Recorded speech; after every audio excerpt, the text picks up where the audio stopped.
The call came at 3 in the morning, which meant someone was either drunk or dead. In my family, it was usually both.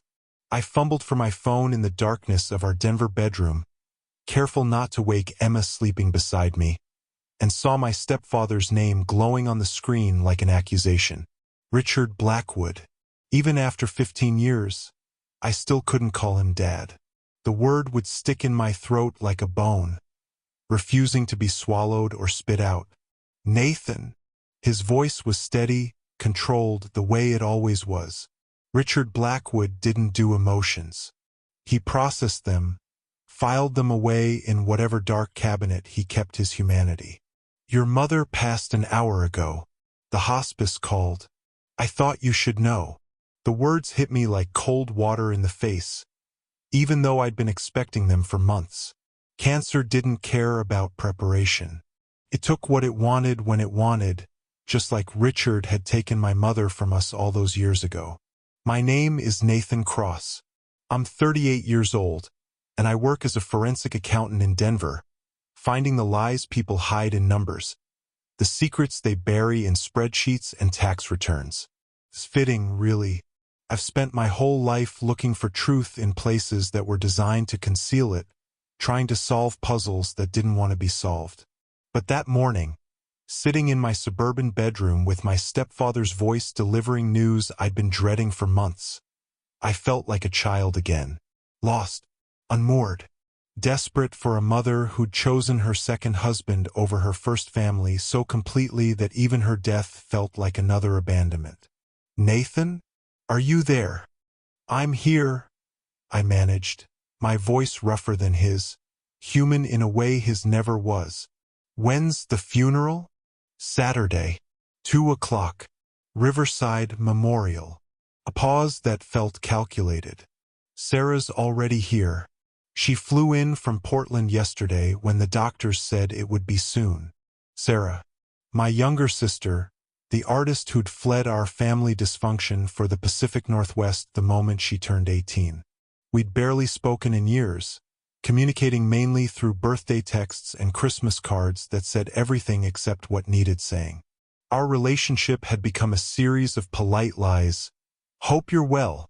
Things are good here. We should get together soon. But death has a way of dragging everyone back to the starting line. Ready or not.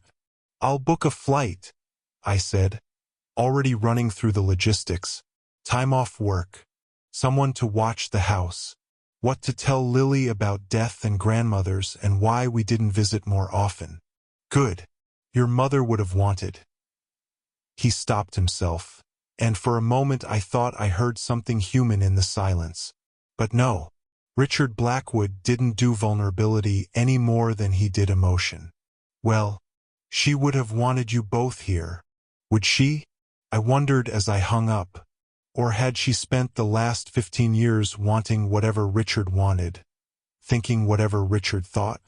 The woman who'd raised me, fierce and independent, stubborn as a mule and twice as strong, had disappeared into his shadow so gradually we didn't notice until she was gone.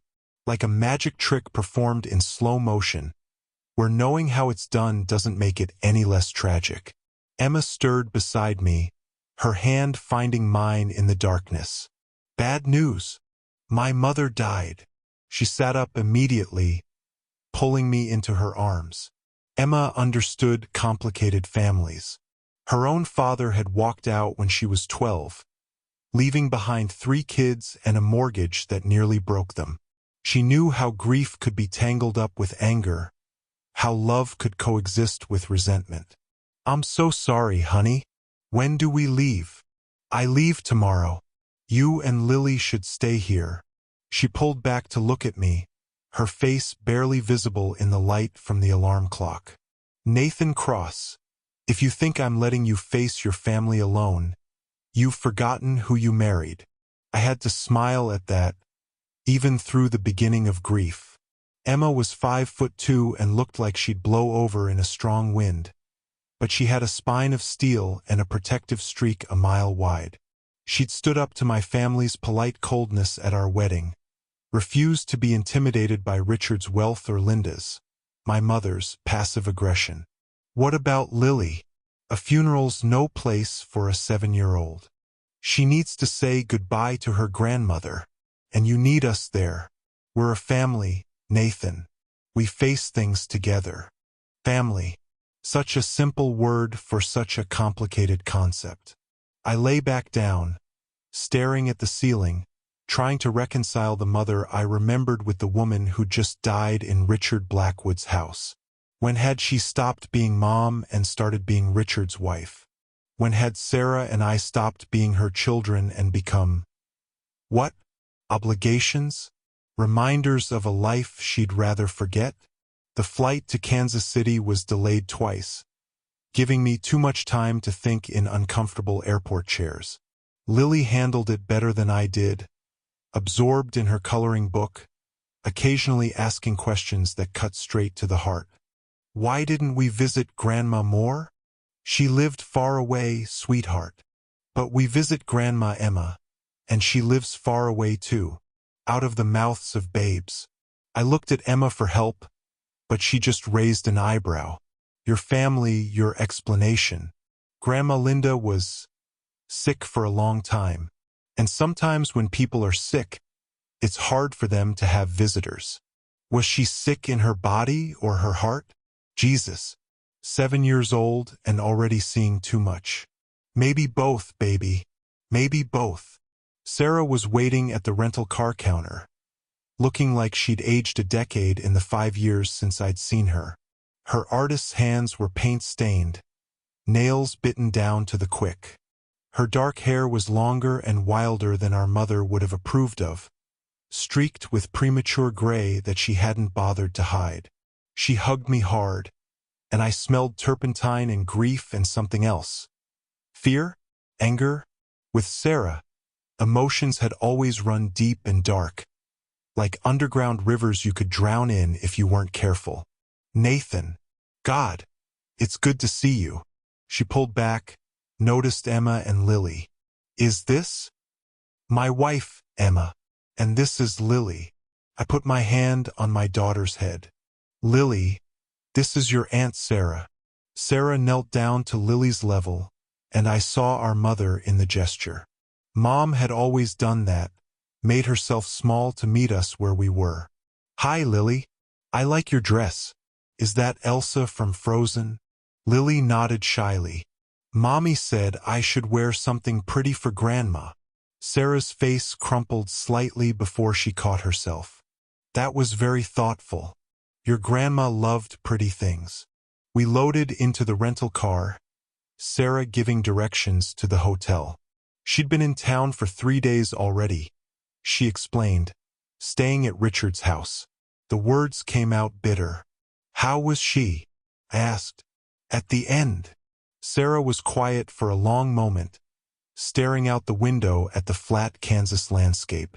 She was not herself. Hadn't been for months. The morphine, you know. She kept talking to people who weren't there. Dad mostly. Our real dad.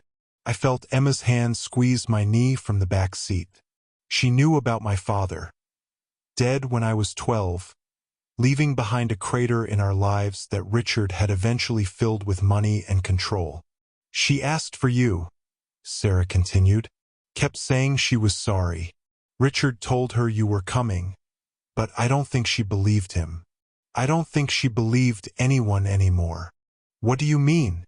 Sarah turned to look at me, and there was something in her eyes I couldn't read. She was paranoid near the end. Thought people were trying to hurt her. The doctors said it was normal, the cancer spreading to her brain. But, she shrugged. I don't know. Sometimes paranoia is just pattern recognition. The hotel was one of those mid-range chains that all looked the same, could be anywhere in America.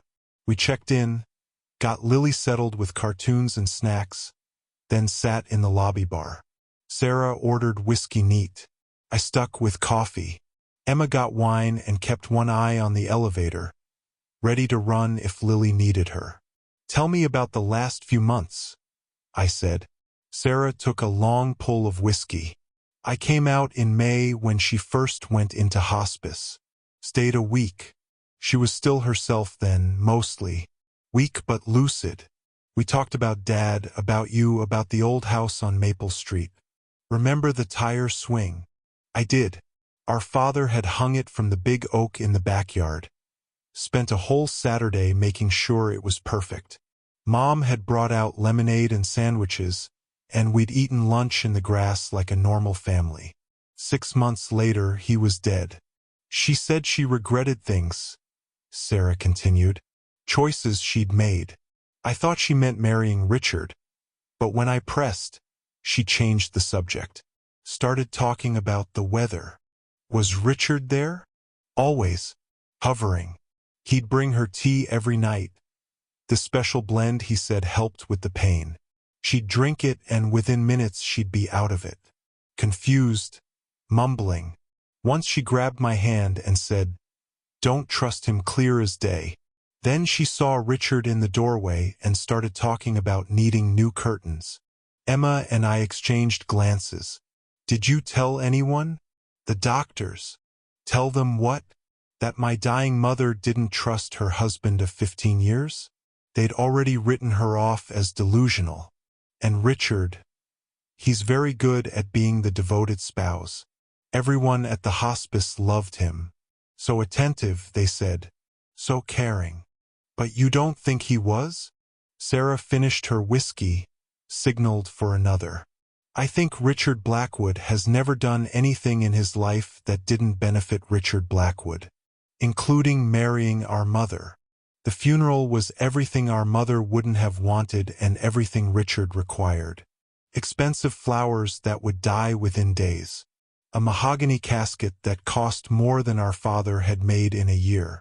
A minister who clearly didn't know her beyond the biographical details Richard had provided, stumbling over pronunciations and dates like an actor who'd been handed the wrong script.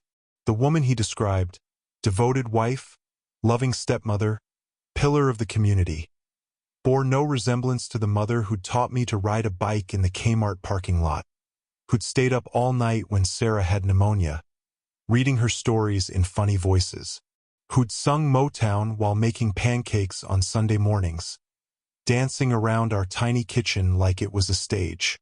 I gave a eulogy that was carefully neutral, full of safe memories from before Richard. The Christmas when Sarah was 5 and insisted on leaving cookies for every reindeer by name. The summer road trip to the Grand Canyon when our car broke down and Mom turned it into an adventure, teaching us constellations while we waited for the tow truck. The way she'd believed in us fiercely, telling me I could be anything I wanted, telling Sarah her art would change the world. I didn't mention how that belief had faded after she married Richard, how her calls had grown less frequent, her voice more distant, how she'd missed my law school graduation because Richard had surprised her with a cruise, how she'd stopped asking about our lives and started reciting Richard's schedule, as if his golf games and business dinners were her own accomplishments. Sarah didn't speak at all. She sat in the front row, staring at the casket like she could will our real mother to climb out and tell everyone this was all a mistake.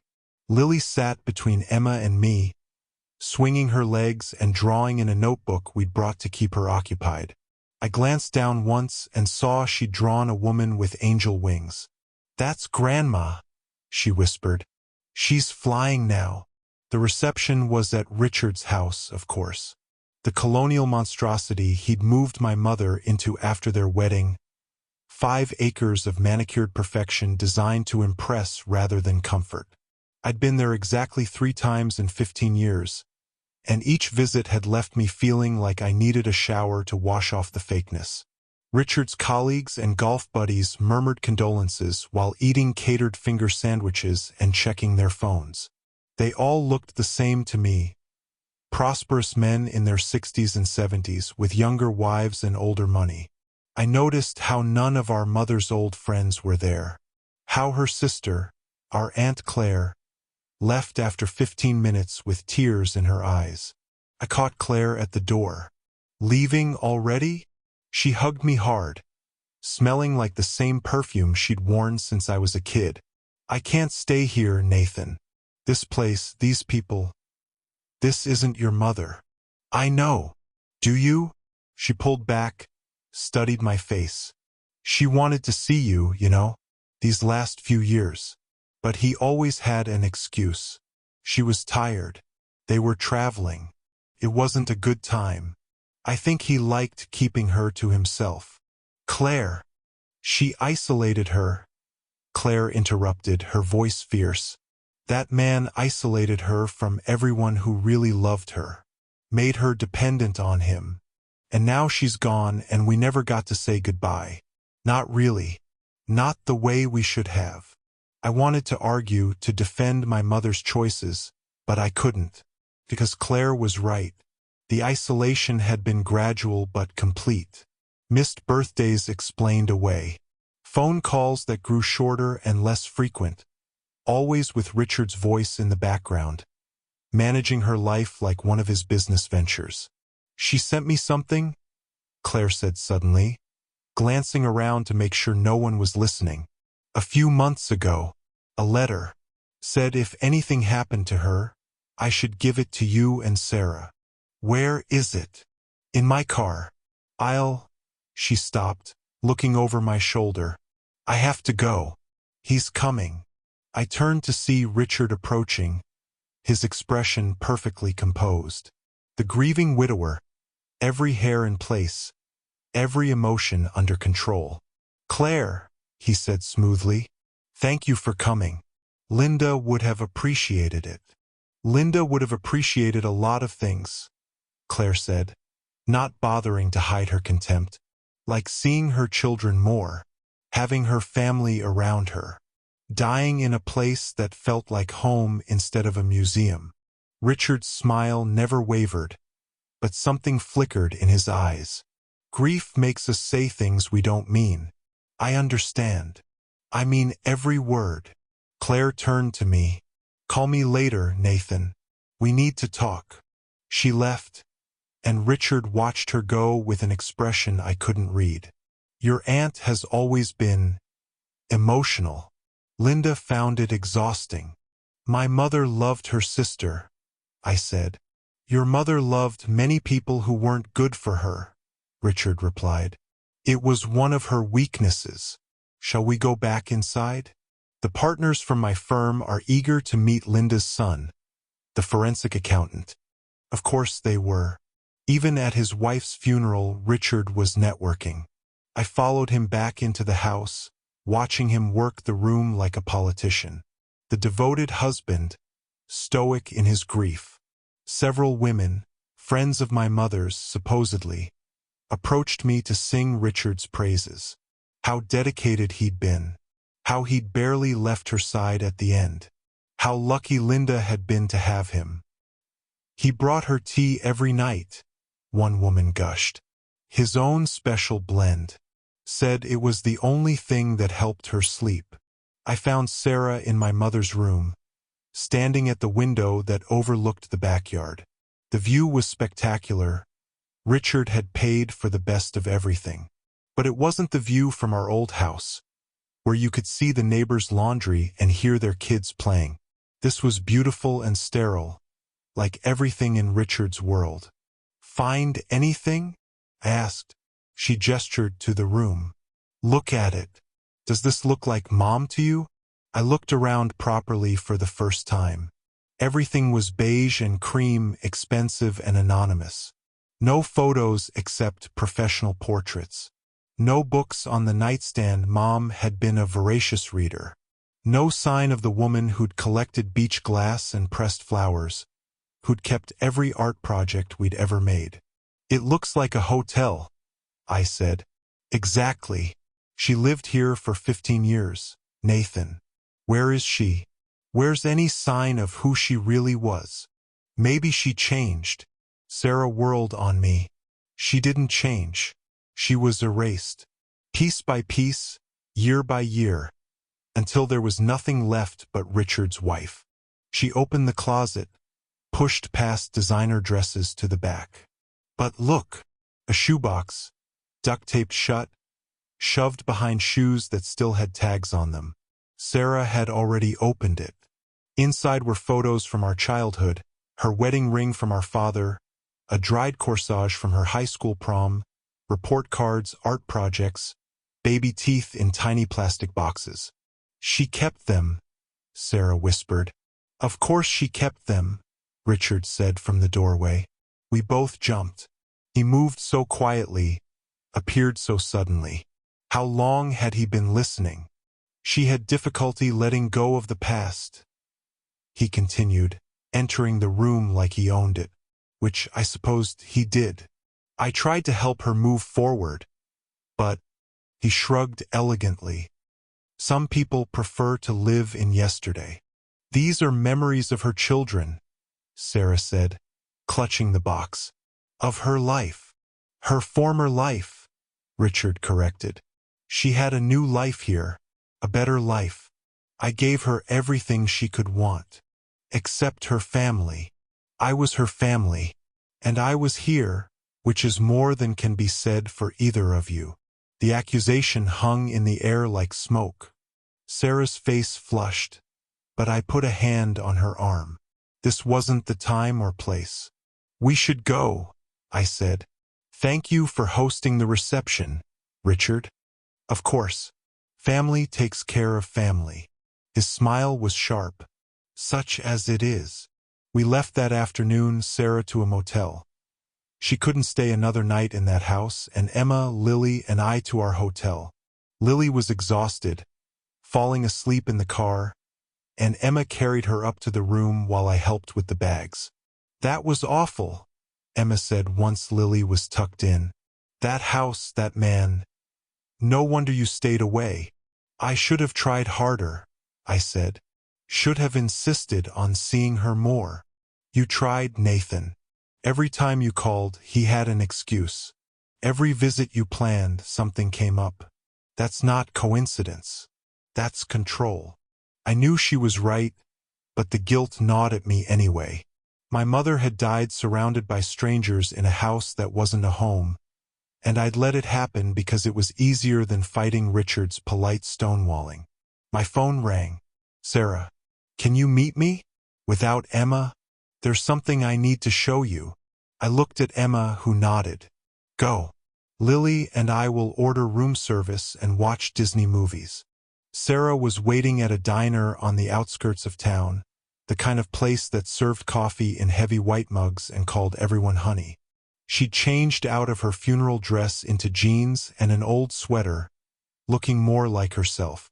"I went back," she said without preamble, "to the house, after everyone left." "Sarah."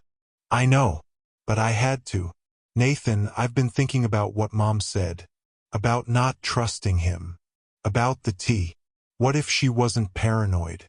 What if she was trying to tell me something?" "What are you saying?" She pulled out a piece of paper. "I found this in her nightstand, hidden under the liner." It was a page torn from a journal, my mother's handwriting shaky but recognizable. "He brings me tea every night. Special blend," he says, "for the pain. But the pain gets worse after I drink it. And the confusion. Can't think straight. Can't remember. Yesterday I couldn't remember Nathan's middle name. Today I forgot what Sarah does for a living. What kind of cancer eats memories. Found pills in the tea canister. Not labeled. When I asked her, he said vitamins. But vitamins don't look like that. Don't make you feel like that. Need to tell someone. But who would believe me? The devoted husband. The successful businessman. The generous man who saved the poor widow. If something happens to me, the entry ended there, cut off mid-sentence. "Jesus," I breathed. "There's more," Sarah said. "I did some research. Did you know Richard was married before Mom?" "What?" "Twice. First wife died in a car accident. Second wife drowned. Both left him everything." My forensic accountant brain started connecting dots I didn't want to see. "How long were they married?" "First wife, 3 years. Second, 18 months. Mom lasted the longest, 15 years. Maybe because she didn't have as much money? Had to wait for the life insurance to mature. Sarah, this is crazy. You're suggesting Richard, what? Murdered his wives. I'm suggesting that 3 dead wives is a pattern. That Mom was afraid of him. That she died thinking no one would believe her. Sarah's eyes filled with tears. We failed her, Nathan. She tried to tell me, and I wrote it off as delirium. We sat in silence while the implications sank in. Outside, normal people went about their normal lives, unaware that we were sitting in a fluorescent-lit diner discussing whether our stepfather was a serial killer. What do we do? I asked finally. I don't know. Go to the police? But with what? A torn journal page and suspicious timing. I know someone, I said, thinking of a colleague who'd done some work with the FBI. Let me make some calls. But Sarah, you need to be careful. If Richard really did, if he's what you think he is. I'm leaving tomorrow, she said. Going back to Portland. I can't stay here. But she didn't leave. Because that night, everything changed. The call came at midnight. Emma answered, passed the phone to me with a worried expression. Mr. Cross? This is Detective Morrison with the Kansas City PD. Do you know where your sister is? My blood ran cold. She's at the Riverside Motel. Why? She's not. Her room's been cleared out, but her car's still in the parking lot. When did you last speak with her? This afternoon. Around 5. What's going on? We got a call from the motel manager. Found something concerning in her room. We need you to come down to the station. I threw on clothes while Emma peppered me with questions I couldn't answer. Lily slept through it all. 7-year-old exhaustion deeper than adult worry. At the station, Detective Morrison, a tired-looking woman in her 50s, showed me to a small interview room. On the table was an evidence bag containing a single sheet of paper. Is this your sister's handwriting? I looked at the note. Sarah's distinctive scrawl. The artist's hand that never quite learned to color inside the lines. Don't look for me. I need time. I'm safe. It looks like her writing, I admitted. But this doesn't make sense. She wouldn't just leave. Not without telling me. Not without her car. That's what we thought. The motel manager says she'd been acting strangely. Paranoid. Putting chairs against the door. Asking if anyone had been asking about her. She was upset about our mother's death. The funeral was yesterday. Morrison nodded sympathetically. Grief can make people do unexpected things. But given the circumstances, her car still there, her phone left behind, we're treating this as suspicious. What about Richard? I asked. Our stepfather. Did you talk to him? Why would we need to talk to him? I hesitated. Sarah's suspicions suddenly seemed flimsy, paranoid. But she was missing, and that note felt wrong in every way. She was looking into some things about him, about our mother's death. She thought. She had concerns. Morrison's expression shifted, became more alert. What kind of concerns? I told her everything. The journal entry, the dead wives, Sarah's fear that our mother had been murdered. Morrison took notes, asked careful questions, didn't look at me like I was crazy. We'll look into it, she said finally. In the meantime, if your sister contacts you, we need to know immediately. I left the station as the sun was rising, exhaustion and worry making everything surreal. Emma was awake, had already arranged for Lily to have breakfast with another family from the hotel. What did they say? I showed her a photo I'd taken of the note. This doesn't sound like Sarah. She's an artist, but she's not dramatic. And she wouldn't leave her car. She loves that piece of junk. So what do we do? I need to go to Richard's house. See if he knows anything. Not alone, Emma said firmly. If Sarah's right about him, Then I need you here with Lily. Safe. If something happens to me too. Nothing's happening to you, Emma interrupted. We'll all go. Safety in numbers. He won't do anything with witnesses around. Which is how I ended up driving to Richard's house with my wife and daughter, chasing a sister who might be running from a killer or might have just needed space to grieve. I didn't know which possibility scared me more. The house looked different in the morning light. Less imposing, more ordinary. Just a big house where a woman had died and her daughter had disappeared. Richard answered the door already dressed for the day, every hair in place despite the early hour. Nathan, this is unexpected. His gaze flicked to Emma and Lily. And you brought your family. Sarah's missing, I said without preamble. She left a note at her motel, but her car's still there. Have you seen her? Something shifted in his expression, too quick to catch. Missing? How concerning. Please, come in. We followed him to the living room. The funeral flowers were already gone. No sign of yesterday's reception. Like my mother's death had been cleaned up and put away with the catering dishes. When did she go missing? Richard asked, settling into his chair like a king on a throne. Something yesterday evening. She left a note saying she needed time. But you don't believe it, Richard finished. You think something happened to her. And you came here because? Because she was looking into Mom's death, into your previous wives. She thought. I stopped, aware of how it sounded. She thought I killed them, Richard said calmly. Yes, I'm aware. Your sister made her suspicions quite clear yesterday. Grief and imagination are a powerful combination. 2 dead wives before my mother. That's not imagination. That's a pattern.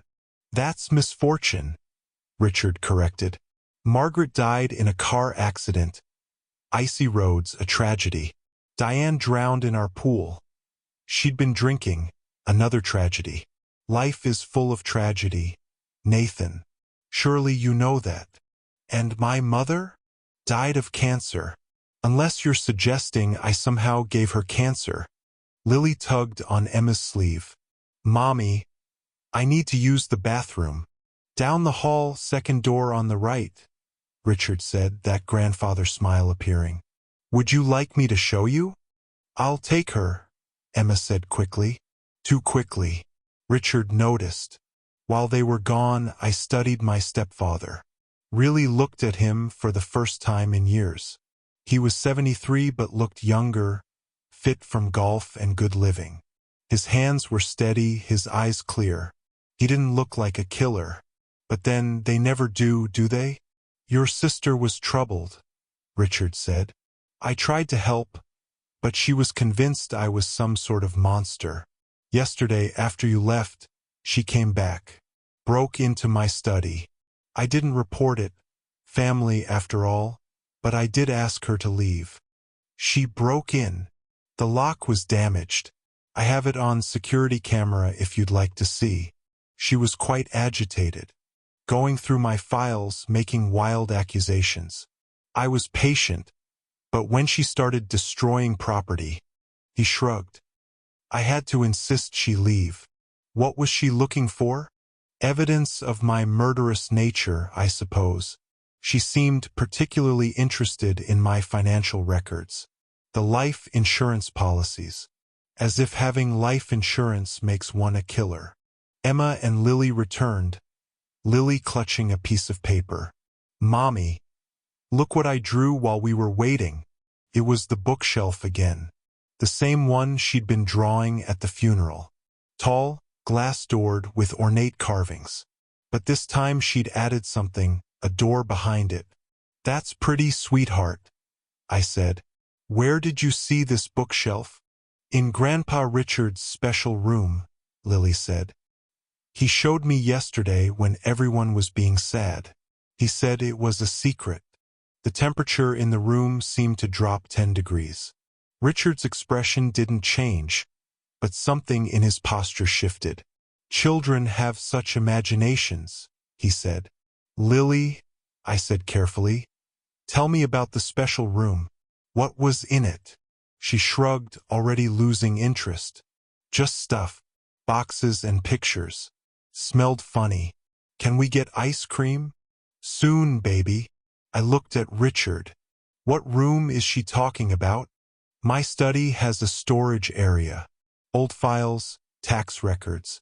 Nothing interesting to anyone but the IRS. He stood.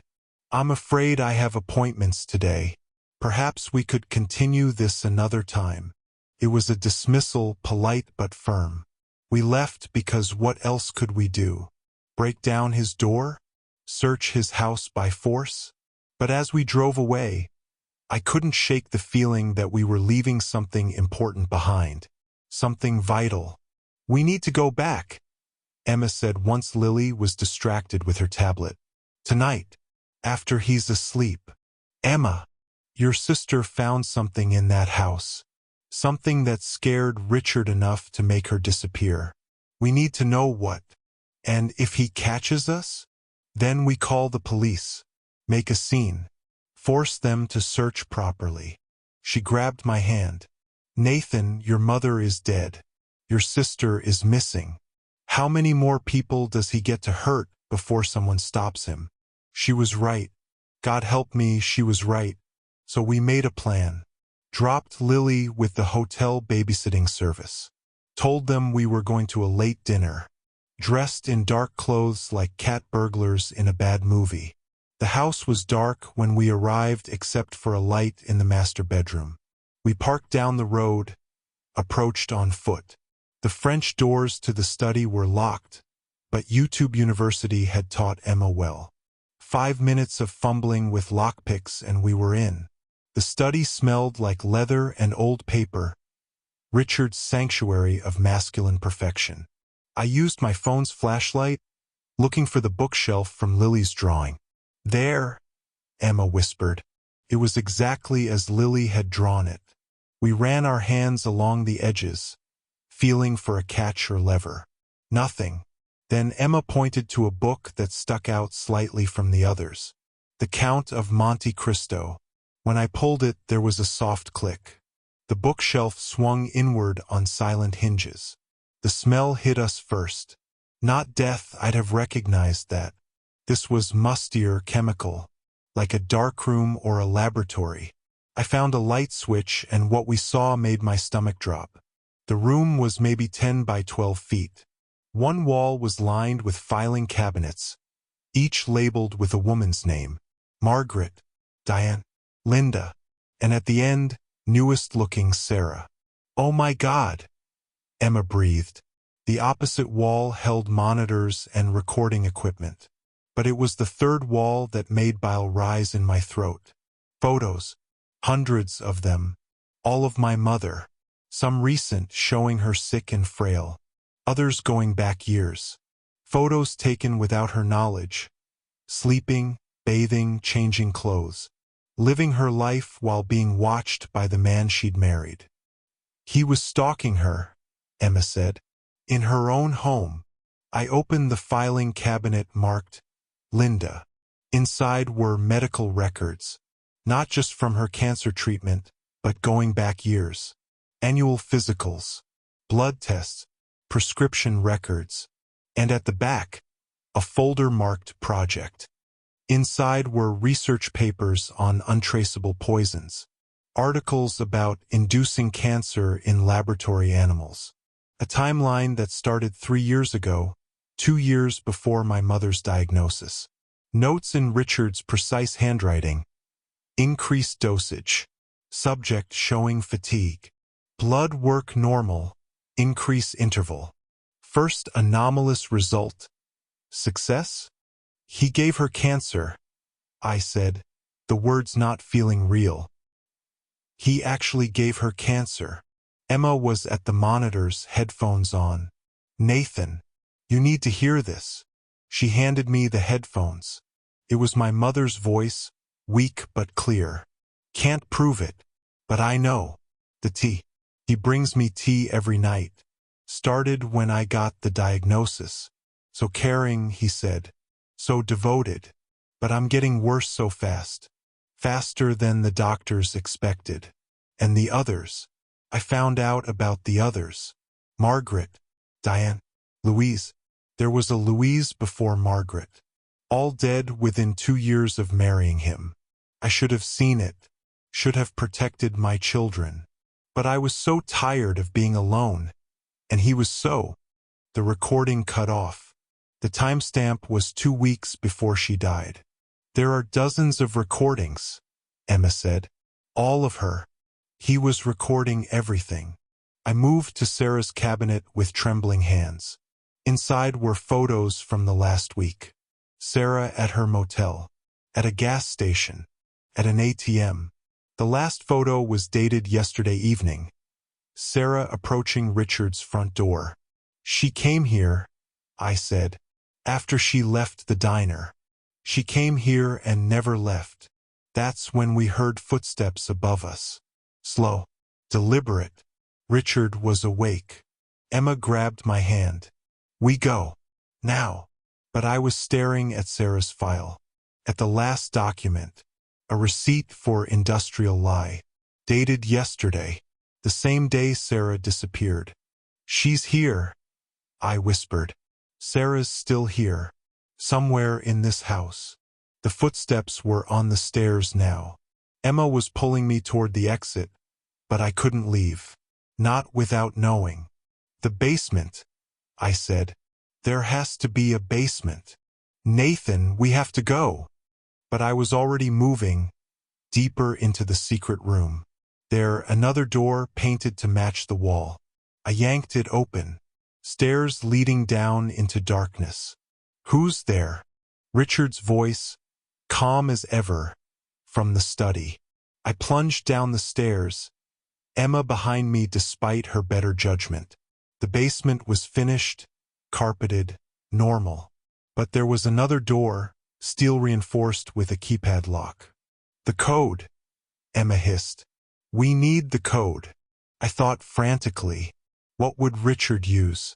Birthday? Too obvious. Then I saw it scratched into the paint beside the keypad. 4 numbers in Sarah's handwriting. 0424. April 24th. Our father's death date. I punched in the code. The lock disengaged. The room beyond was a cell. 10 by 10, concrete walls, a cot, a toilet. And in the corner, curled into herself like a wounded animal, was Sarah. She looked up when the door opened, and the relief in her eyes when she saw me nearly broke my heart. Thinner, dirty, but alive. Blessedly alive. Nathan! I ran to her, caught her as she tried to stand. She was weak, dehydrated, but whole. I found it, she whispered. Mom's real journal. Hidden in the basement. It's all there. Everything he did. Not just to her. To Dad too. Dad. He killed him, Nathan. Made it look like a heart attack. Mom figured it out. She wrote it all down. Footsteps on the stairs. Slow, measured. Richard wasn't running. He knew we were trapped. Where's the journal? I asked urgently. Sarah pointed to the corner where papers were scattered. I grabbed them, shoved them into my jacket. Such an industrious family, Richard said from the doorway. He was dressed in a silk robe, looking like a gentleman interrupted during his evening routine. Breaking and entering. Theft. Kidnapping, they'll probably say, since Sarah is clearly here of her own free will. You locked her in a cell, Emma spat. I provided accommodation for a troubled young woman who broke into my home. The door locks from both sides, a safety feature. She could have left at any time.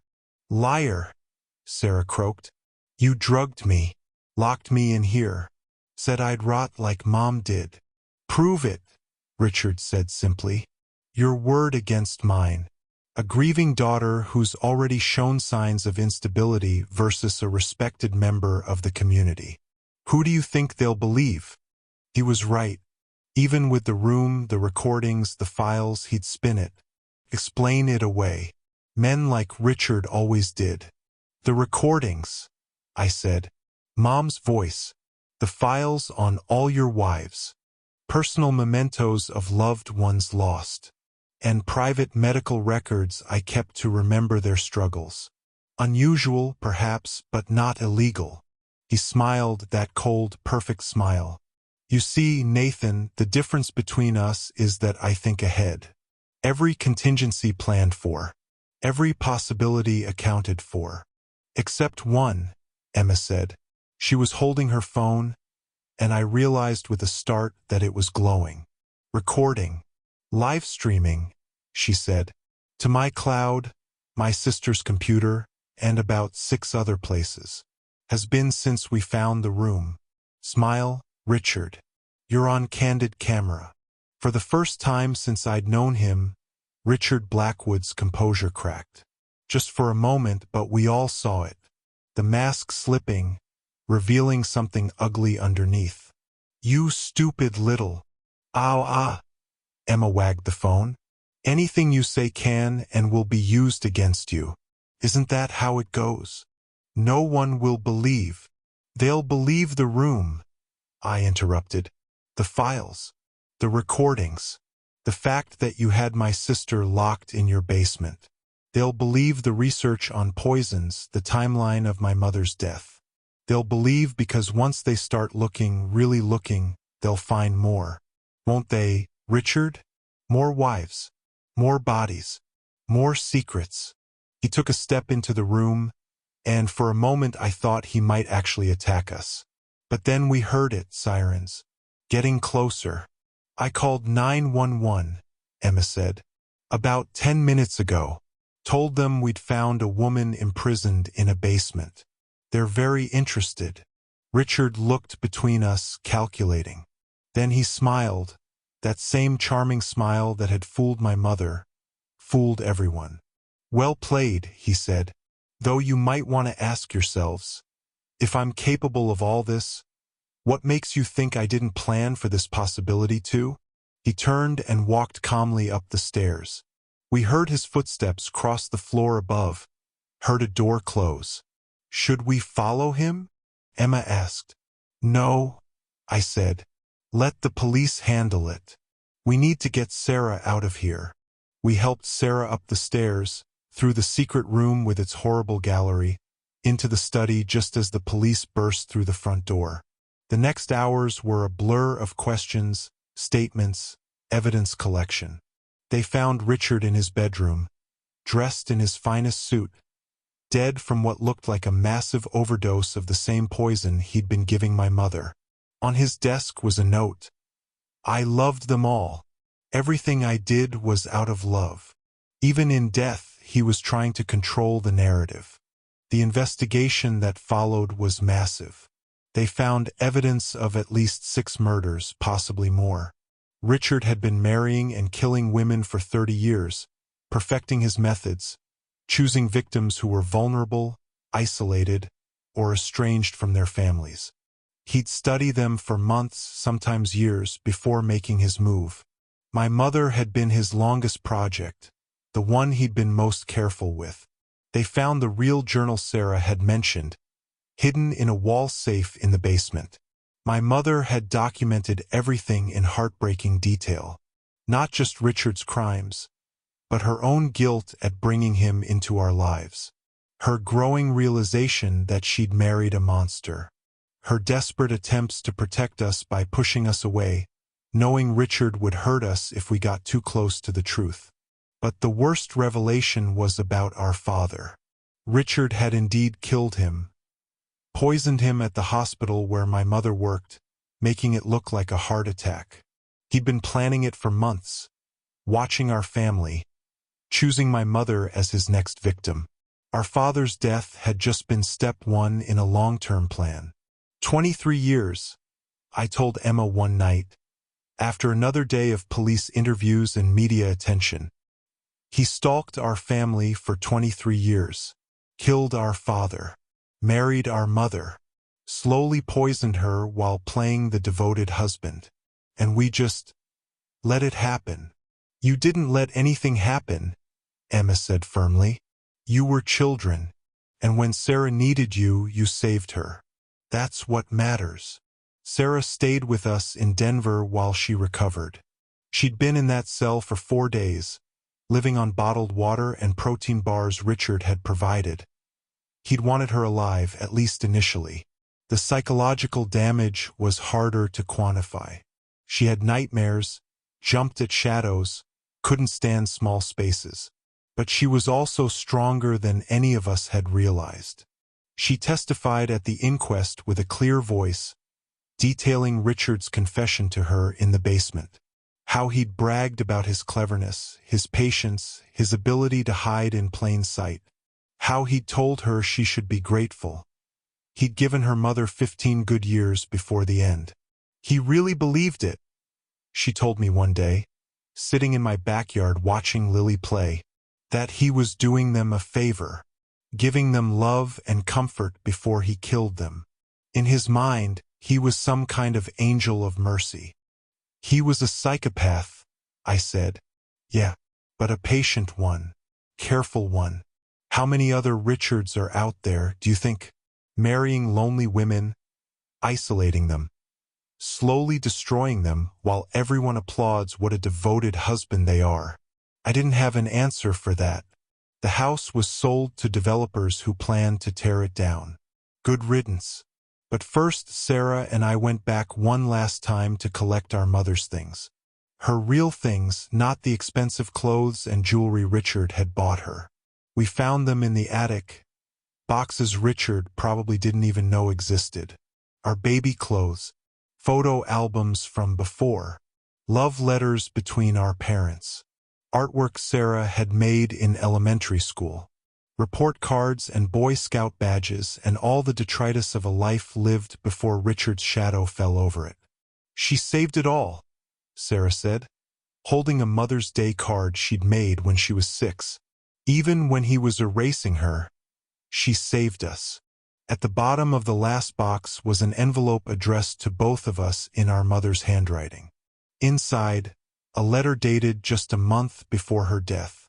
My dear children, if you're reading this, then you've found the truth.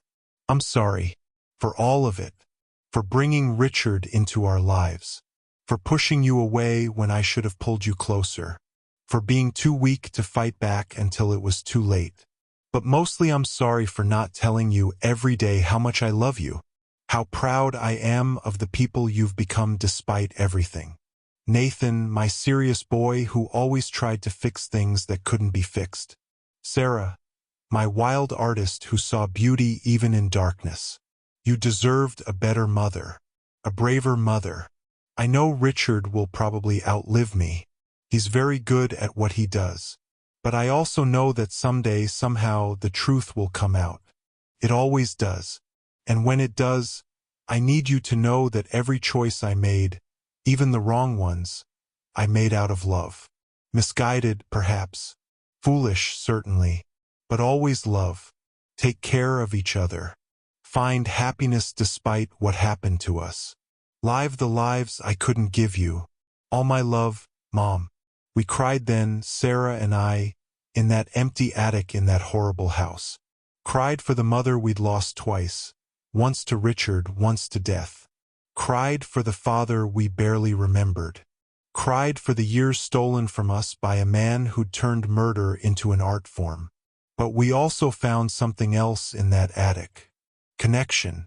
For the first time in years, Sarah and I weren't strangers brought together by obligation. We were siblings, bound by shared loss and shared survival. We were family.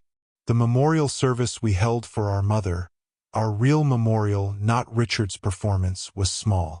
Just family and her true friends, the ones Richard had driven away. We scattered her ashes at the lake where our father had taught us to fish, where our real life as a family had existed before Richard's poison seeped in. Claire came, bringing photos we'd never seen. Our parents young and in love. Our mother laughing at something our father had said. The 4 of us at a picnic, before everything went wrong. She never stopped loving you, Claire told us. Even when Richard had her so turned around she didn't know which way was up. She loved you, talked about you constantly when he wasn't around, kept every newspaper clipping about Nathan's cases, had copies of all Sarah's art show announcements. You were always in her heart. Sarah's art changed after that. The darkness was still there. Trauma doesn't just disappear. But there was light now too. Hope. She painted our mother as she really was, not the ghost Richard had created. She painted our father from memory and old photos. She painted our family as it should have been. I changed too. Stopped keeping my distance from the people I loved. Called Sarah every week, visited every month. Brought Lily to Portland to see her aunt's studio, to learn that art could heal as well as reveal. Emma and I had another child, a boy we named after my father. Not Robert, that name had been poisoned, but James, his middle name. Clean start. And sometimes, late at night, I think about Richard's words. How we all keep the people we love close. He was wrong about everything else, but maybe not that. The difference is in how we keep them close. With love or locks. With trust or control. With open doors or concrete cells. Our mother chose wrong once. Chose a man who promised safety but delivered slow death. But before that, she chose right. Chose to love two difficult children through poverty and grief. Chose to hide pieces of herself so Richard couldn't destroy everything. Chose, in the end, to document the truth so that even in death she could protect us. That's her real legacy. Not the fear that kept us away, but the love that brought us back. The truth that set Sarah free. The bonds that Richard tried to break but only made stronger. Do you think she knew? Sarah asked me once. At the end? That we'd find out? That we'd find each other. I thought about the journal hidden in the basement. The recordings labeled with our names. The breadcrumbs she'd left even as Richard tightened his control. Yeah, I said. I think she knew. And maybe that's enough. To know that love outlasts evil. That truth eventually surfaces. That families broken by monsters can still heal, still grow, still find their way back to each other. Richard Blackwood died believing he'd won. But he was wrong. Because Sarah and I are still here. Still brother and sister. Still our parents' children. And every day we choose love over fear, connection over isolation, truth over comfortable lies. We prove that he failed. He killed our parents. He nearly killed Sarah. He stole decades from us. But he didn't win. We did. Thank you for listening to my story. If you're like me, someone who spent years trying to earn love that was never truly offered, you know these aren't just stories. They're mirrors of our deepest wounds and greatest triumphs. Subscribe if these stories resonate with your journey. Hit that notification bell. Think of it as our regular meetup, where we share truths that others might not understand. And please, leave a comment below. Tell me, have you ever felt like an outsider in your own family? What would you have done in my shoes? Your words matter to me, and they matter to everyone here who's walked this lonely path. Tomorrow, I'll be back with another story. Until then, remember, family isn't always blood. And sometimes the greatest gift is discovering who you truly are. Take care of yourself. You deserve it.